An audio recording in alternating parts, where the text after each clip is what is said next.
What's up, gamers? We've got another game of Modern for you. This time, it's going to be Murktide versus Domain Cascade. Now, I know we've been seeing some Murktide on and off on the channel. We've seen some Domain on and off on the channel. This is a slight twist and variation on Domain. I know a lot of the Domain decks are mainly a zoo variant, and this one does have a little bit of zoo aspect to it as well, being able to run like the territorial Kavus, things like that. But we'll get into it when we see stuff getting played. If you're tuned in for the first time, hope you consider sticking around, watching the video, as well as just subscribing, following the channel. Figured I'd start spamming that a little bit more in the videos. You know, just since we've got a lot of people that are tuning in and watching that are not subscribed, and we're on that push. We're only about 300 and some away from getting to our 1,000, which we're trying to push for. So, you know, all that kind of fun stuff here. So we've got Dragon Rage Chandler. We've also got our Mishra's Bobble. Them together is a great combination because you get to cast for free. You get to do a little bit of surveillance, start dumping some stuff into your graveyard, getting a little bit closer to having that Delirium activated so you can start swinging in with the Dragon Rage Channeler. They're very efficient, very cool cards in how well that they work. I just don't really like them. I'm not, like, I find myself boarding them out a lot because I'm like, I'd rather use these other tools that I have available than them. I mean, sometimes the threat and having them out, and especially early like this, is really, really good. Especially in this case where you're fighting against a Domain player and they did not have a Leyline of the Guild Pact out. They're sitting here and taking their time and doing some fetching and kind of really setting up and building right now. We'll be seeing a lot of that as they go and try to assemble the correct lands that they need to be able to get in there and really get their game plan essentially online. Yeah, we can see a little bit of Unholy Heat. What was that? Spell Pierce and Counterspell, I believe, with 2 lands. And let's see, a Scion of Draco coming out already. So it does have that Domain ability, so it costs less. It is a 4/4 flying dragon, and then, of course, it gives all the stuff to all the things if they're the colors. So if they are white, then they have Vigilance. Blue, they get Hexproof. If they're black, they have Lifelink. Red, First Strike. And green, Trample.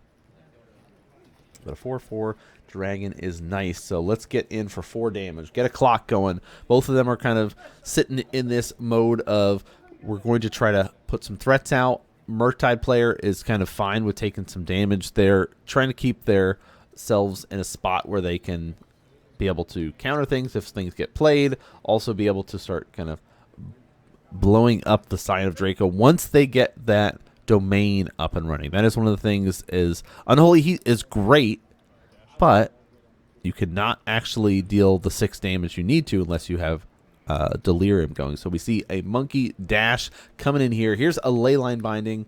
Going to try to get rid of the monkey. Will respond with a Spell Pierce. Going to counter it unless they pay 2. They do not have 2 mana, so immediately counter. Don't have to worry about it. So we are going to be able to... Oh, we get a new little card here. Something very specific for this Domain Cascade deck here, which Commander players might have seen this card before, maybe brewed with it. I don't know. General, it's a Human Soldier 3/1, hexproof from monocolored, and whenever you cast a multicolored spell, create 4/4. And now we get to be able to see kind of a little bit of the game plan getting built up of like, hey, we care a lot about multicolored. We're going to be setting up for this kind of game plan. If you're fighting against it, so far things looked a little bit normal of like, okay, it's looking like a Domain player right now. We're seeing the Scions. We're doing all this stuff. It all makes sense of how things are getting set up. And then we see like a card like that and you go, what twist did you put on Domain? What is this weird thing that you're doing right here that you care about making tokens and doing stuff like that? But we'll see. We do have a treasure. That's what that purple sleeve is right there. Another 4 coming across. Players, of course, writing them on their life pads, but we also have the little tracker here to help make my life easier so I don't have to go through and do all the editing. Second Scion of Draco here. So if we do get Delirium, we're not going to be able to kill both of them. We will be able to kill one of them. Let's do a little setup here. I'd like to scry 2, draw a card. But first, don't forget your Delirium and Surveil shenanigans you're going for. So we get a Surveil once, see if we care about that. Oh! We did a little shenanigans. He put it on the bottom. So that's going to be... Look at it. There we go. We fix it. All right. Still getting used to that over scry, right? Us modern players that have been playing for a long time have got so used to being able to scry things in modern. Now it's like, oh, wait, there's Surveil now. Speaking of Surveil, the Surveil lands are here to stay in modern. If you haven't picked yours up, like me, consider doing it. Also, if you're considering getting into Modern Horizons 3 is going to have fetch lands. Wait about a month after they come out. They'll be a little bit cheaper. They are the Cons reprint. Other thing to know, when you see a lot of cards that we're seeing right now get spoiled, don't go and pre-order them. Just wait a little bit. I know you're going to get hyped and you want to be able to play with the stuff. Give it a little bit. This set is going to be one that prices will drop. Don't you worry. Especially the way that they're printing things, you're not going to have to worry. All right, Murktide, the namesake of the deck. How much are we going to delve away here to make him cheaper? Look at this. Hey, we'll use that treasure here. Is he a big boy? Okay, solid. All right, not too bad. All right, 3 counters on him for 6 damage, bigger than that Scion, so we can know we at least have a blocker here to kind of get in the way. We are tapped out in the hopes that we aren't going to be, seeing something like that. The ley line's going to come out. Yeah, he says that's fine. Here's 4. And there's the clock. Leyline Binding is such a good card. It's like... I'm working through a history video right now on ban lists of cards that were banned and the way the meta shifted from the first Modern Horizons to this one. And it's very interesting of like, hey, 4-color decks are a problem. There's no downside to you running these 4-color, 5-color decks with Astrolabe. And now we're at these stages of like, mana bases are just so good now with the triomes, with things like Leyline of the Guild Pack, that it's like, it doesn't... The way that cards were banned before not necessarily matters now. Like, I talk about that all the time when I'm talking about Splinter Twin becoming unbanned, things like that. But we did get to see a little bit of a battle happening right there. Counterspell ended up clearing things off there. We're not going to be seeing that general hit the board. No additional tokens going to be hitting here. That's what we're kind of looking for, is kind of that threat there. But doing some setups.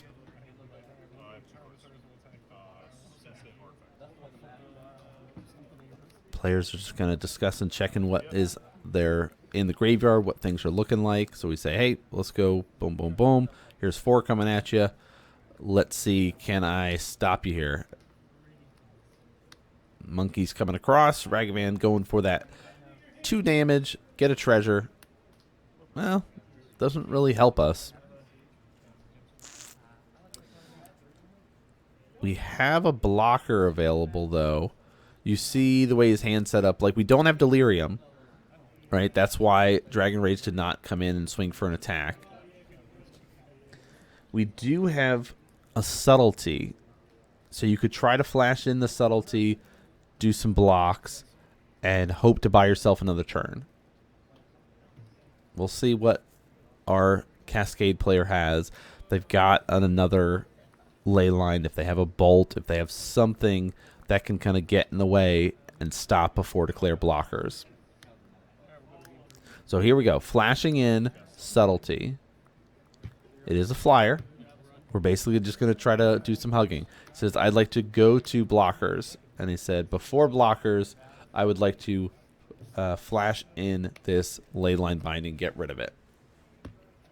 Game 1 goes to our Domain Cascade player. But for the most part, we didn't really see any Cascades go off there. We got to see a little bit. We saw that there's the Blood Braids in here. So it's like we know that there is a build-up for the Cascade, but we don't really know exactly what is happening yet. Like, where's the real scariness to it? Hey, we got a pregame effect. There is a Leyline of the Guild Pack there. So now, with Leyline out, that means that, of course, all of your Non-land permanents are all colors, so they get to be 5-color good stuff. And lands you control are every basic land type. So that Scion of Draco is getting cast down much quicker. We don't have to worry as much. And those generals that we saw that were saying, hey, when you're casting a multicolored spell, you're making some tokens. That works out perfectly with Leyline of the Guild Pact. Little setup turn here for the Murktide.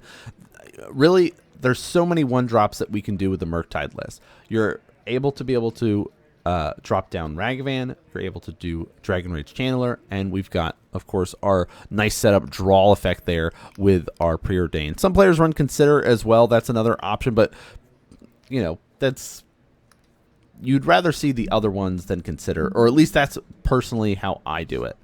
I think I'm only running 2 Considers in my Murktide list. There's fluctuation. Some running 3, some less. So there's a nice little forest here, which happens to be every land type. A little bit of shuffling, cutting, getting things ready to go. 19 all early in the game for game 2. Murktide player hoping for some good draws in here, good setups to be able to go. And what? Norn the Wary. When a player plays a spell or a creature attacks, you remove it from the game. Okay. Why is that in here?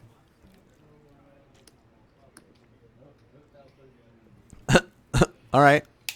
Dragon Rage Chandler coming out. Norn's gone. Bloop. Disappears. All right, just confirming life totals there. All fixed up. 17 to 19. What do we got here? Looks like we've got some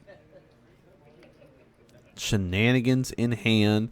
Yeah, this is like it's so interesting to see this domain list because it's very different from what a lot of players are running, right? You're so used to seeing like a domain zoo aggro style of play. Like there was domain previously, but it is a way to play, but it's not, especially the Cascade way is not normally what we're seeing, and that's very unique coming out here. So something that if you're wondering what the deck list looks like, you can check the description because there is information in there for you to be able to check out.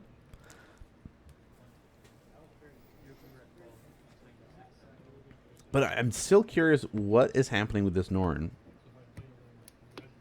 Why is this in here? Like this blink effect is weird.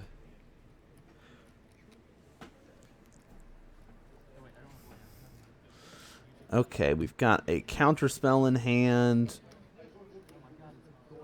We've got subtlety, it looks like, as well.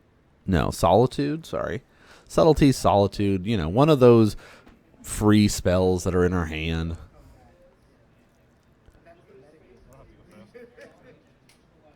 All right. So we got to see at least a glimpse through the Murktide's deck a little bit there to kind of see what things are looking like. Surveil lands, something I need for my Murktide list that I sadly have not messed with yet. It's great. It helps accelerate out for Murktide to be able to cast Murktide. Also helps accelerate out to get Delirium going for your Dragon Rage Channeler. Oh, is that an expressive? Here's an expressive. And we're going to do some responding. Let's do some fetching. We're going to have our Delirium potentially get built up here. It looks like we had another preordained set up there, so it's like, okay, let's sit here and do our nice surveil off the top. Do we care about it? Nah, let's throw it in there. Shocking this in. Hey, Force of Negation off of these non-blue lands because of that Leyline of the Guild Pact. Hard cast, he says. Let's poke you. Sorceries and lands in the graveyard right now.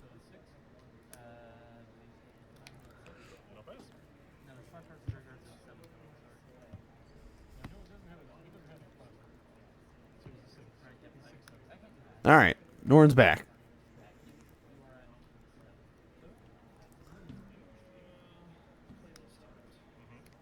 Enters tapped. Little Triome. Pass and turn. But 4 mana is good if we're going to be trying to cast like a Solitude or something like that. Well, 5 mana is for Solitude, but like we're trying to build up right now. So Domain Cascade's looking either for a Cascade effect or just kind of trying to survive long enough to build up. Neither player really presenting too scary of a threat. Right now it's like if you're the Murktide player, you're still building right now. You're trying to get information. You're trying to set up as much as you can because you know that there are going to be removal spells thrown at you, right? We know that there's going to be access to like the leyline bindings and things like that.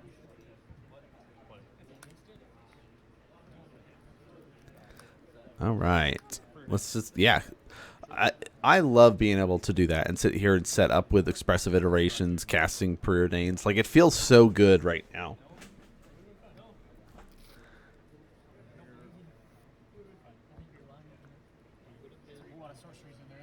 Yeah, the players are joking. Hey, that's a lot of sorceries you've got hanging out in your graveyard. Sorceries and lands. No instants, no creatures in there. Let's just keep poking you for 1. And the domain player's like, fine, I don't care. Go ahead. What am I worried about?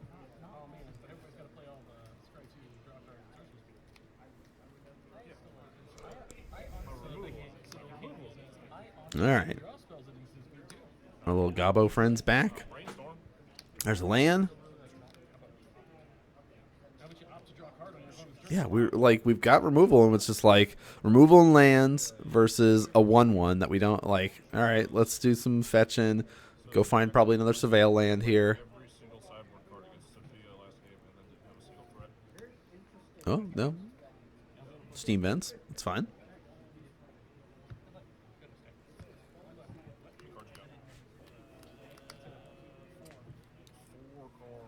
I'm still curious about that Norn. All right. Do you guys know what that's for? Have you seen this like crazy Cascade stuff yet? Is this too much of a homebrew within our LGS? Look at that. It says, all right, let's swing for 1. Boom, blink. Blinks out of existence. Blinks back in. You're a boss. Hey, this is riveting magic. This is how it goes sometimes at the LGS, where you're both kind of playing like draw go. I love be a draw go matchup. It's one of my favorites. I mean, you guys know me as an infect player 100%, where I'm just like, okay, swing for 1, or let's try to kill you. All right, here's 2, like whatever it's like, but the like just draw go set up. Let's have a nice wizard battle at some point. Let's try to resolve a bunch of spells at once. Like that burst is just such an exciting feeling when playing Magic. I don't know if you guys ever like feel that way, but I know some people play Magic differently, but it's like that once we get to that burst mode, I'm all about it.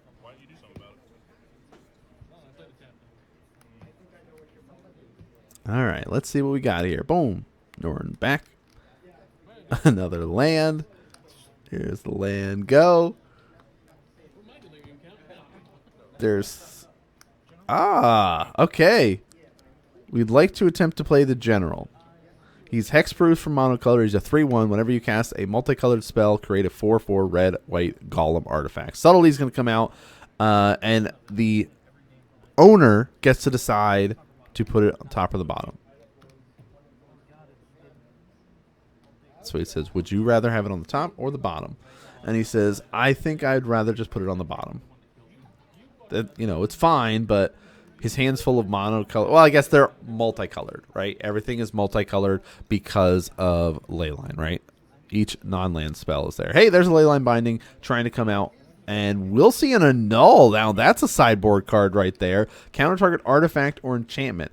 That is not something that I would have predicted would have been a playable card in 2024 Magic, especially Modern, when you see that card. But when you're seeing things like subtleties coming out because of all this shenanigans, like this little battle that we got to see there, like, okay, what are we worried about when we're fighting against a domain deck? We're worried about their enchantments, things like Leyline Binding. If you hit a Leyline of the Guild Pack, I mean, that's not really what you're hoping for there. But the Leyline Bindings, that's what we need to be able to hit with a null. So I like that in there. Also, if you end up running into like artifact decks, Affinity is going to probably rising up again as a new deck. So be mindful of that. It also has access to things like Hardened Scale. So a null seems fine.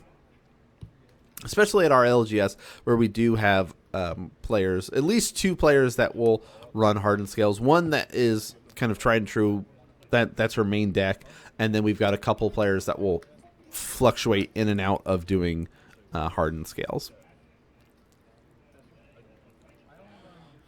All right, we've got a quicker clock. Sorceries land instant now. Nothing to get the Delirium, though. Goes attack steps. Both dudes. Blink that guy out of existence. Okay. Hard cast attempting of Solitude. He says you're at 6 life and 1 card. Lightning Bolt. Lightning Bolt. Let me just end this game here. Let's close it out. Draw, go. No idea what Norn was doing. Wow. Maybe we'll see it in game 3. But now we're tied up 1-1. Game 1 felt a lot more of just kind of a more traditional way of playing things. It just got closed out by the Scion. Game 2 there was like our domain player was just sort of land go, had removal, but couldn't really stick it. The Murktide player was able to set up their draws and set up their plans so far in advance with so many setup cards with all of those surveils, with all the expressive iterations, all the preordains that they were able to kind of just go from there. A little bit of a mulligan to 6. We see another pregame effect with the Leyline of the Guild pack coming out here. So lands of every color, permanents are every color, 5 color good stuff coming out for our Cascade player. Let's see some Cascade this time, huh? Let's hope for it. Bobble, let's do a cheeky peeksy at your top card, he says. One of my favorite cards. That's up to you. I probably would, but I'll pass. I think he made a joke and said, "Hey, should I fetch?" And he says, "That's up to you, but I would." I don't know what the card was. He's trying to get in his head. I always, when I have Mishra Bobble, spend extra time looking at my opponent's card, just to make it make it seem like I'm reading the card, right? Whatever the card is, like I want to make them think that it's something, even if it's not something. Like even if they're revealing a mountain on top, I'm like, okay, yep, all right, yep. If this was a card that I would read, I'd read this card just like that. Okay, cool. And then, just enough to like do these little mind games. You ever do mind games? Like I do enough like subtlety things like that. Like I'm not actively trying to sabotage my opponents, but just a little bit of just like, I don't know, have fun while playing, guys. That's the point of Magic. Have fun. You can have fun while playing in a serious 1v1 situation. It's Magic. All right, setting things up here, getting those scries going. Let's see what we're doing. We have a counterspell in hand, which is nice. Looks like a 1-in-1 setup here for the scry. We'll see some fetching happen over on our domain player side. Looks like a removal spell, counterspell, land, and mystery card. I missed it.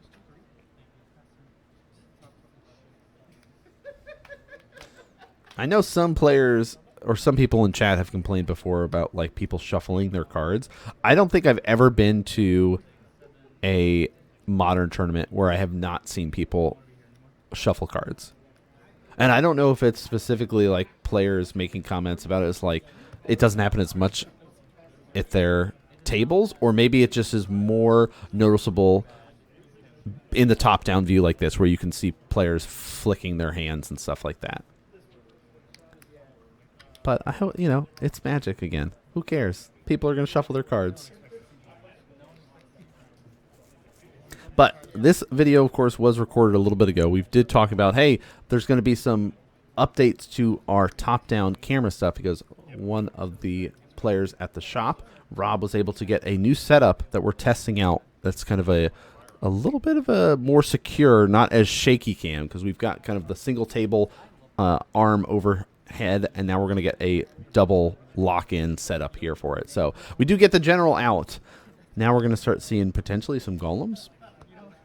Are we going to see some Cascade coming maybe? I don't know. The general plus the ley line seems like a great combination. And you hit it right here, like on curve of being like, okay, this works out great. I'm going first. My opponent kind of did a turn of setup. That means that they could not counter what I did here. They potentially could counter what I do next. We'll see.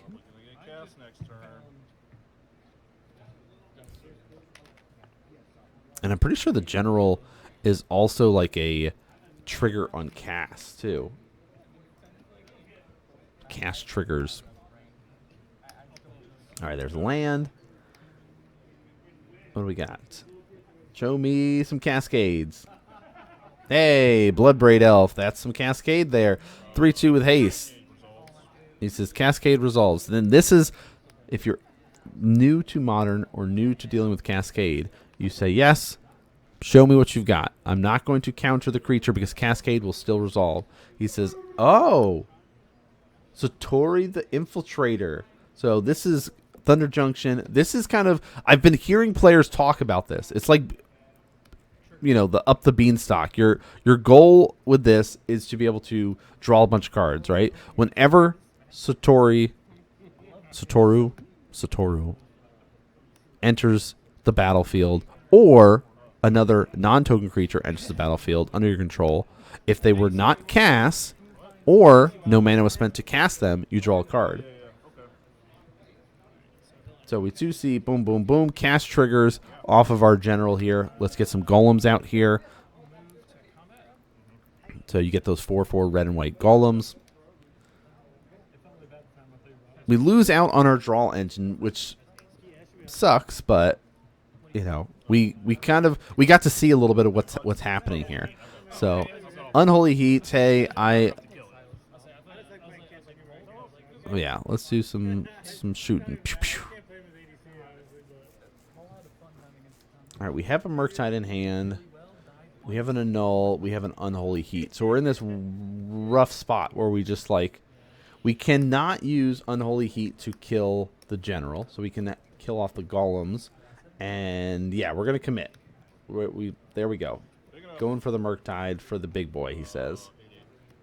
He's the biggest of boys as an 8/8 here. Let's get rid of 5 instants and sorceries from our graveyard to be able to cast this. Now we have the Annul in hand, and we're hoping our opponent does not have a Leyline Binding here. Cascade again. Shardless Agent. So we've got, those are our 2 ways to Cascade in the deck. What are we hitting? I was like, oh, okay, Kavu. Trigger, we get a Golem. So he is a 5/5. He's got all these different abilities. We get to be able to do some looting, discard a card, draw a card, or exile a card from a graveyard when he attacks. So I guess that's what Norn was for, huh?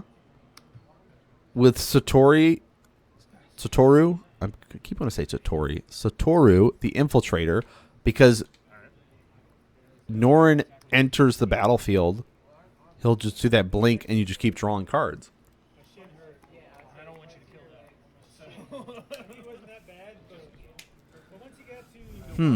We're in this rough spot now.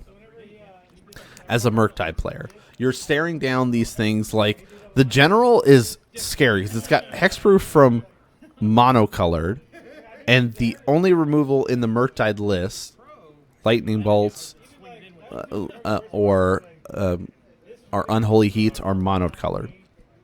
It is not protection from it. It's just hexproof from it, though. So that's why he's like, hey, if it had protection, I'd be swinging it in, but you got that big old wall of a Murktide.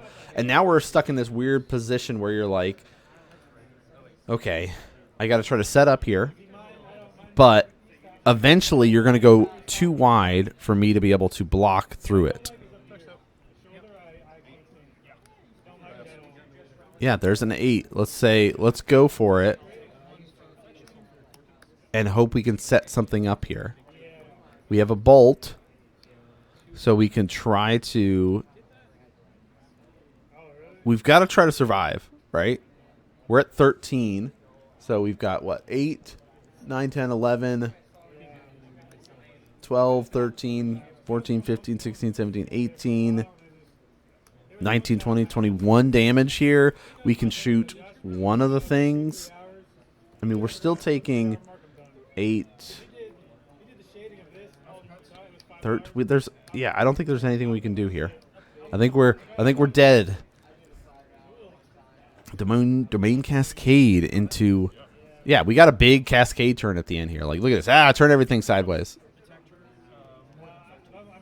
He says, how much? More than 13. And he says, how much? Do some math. Discard this land, draw a card.